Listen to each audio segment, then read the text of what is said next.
Good movies have an impact on us. As many of you are aware, I am a huge movie buff. I've spoken often about my love of Star Wars and especially the original trilogy, but I also love the Lord of the Rings trilogy and the Hobbit trilogy. But there's another trilogy of movies that I'm a fan of, The Godfather. As I was preparing for this Sunday's message, and I was reading the notes from this week's chapter of the story as well as next week's chapter, there was something that really stood out for me. See, the story of Solomon and the division of the kingdom are intimately tied together. See, like the Godfather movies, so much of what happens in the first movie impacts the lives of the main characters in the second and third movie. There's really a ripple effect of decisions.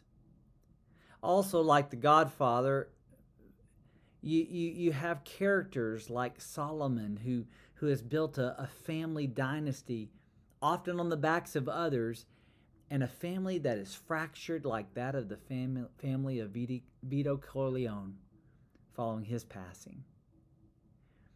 Solomon is known for his great wisdom. In fact, he's credited with the book of Proverbs in the Bible.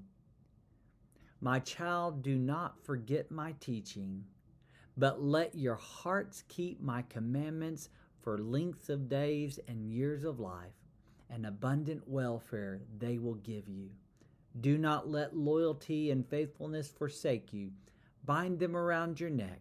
Write them on the tablet of your heart, so you will find favor and good repute in the sight of God and of people. Proverbs 3:1-4. As wise as Solomon was, he was a man who would have been well served to follow his own advice.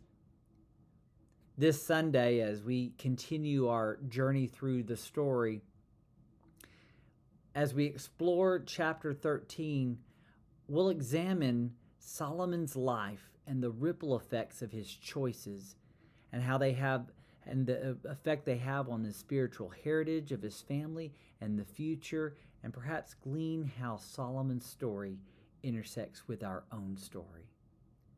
I hope you'll join us this Sunday at 10 a.m. for chapter 13 of the story, And the King Who Had It All.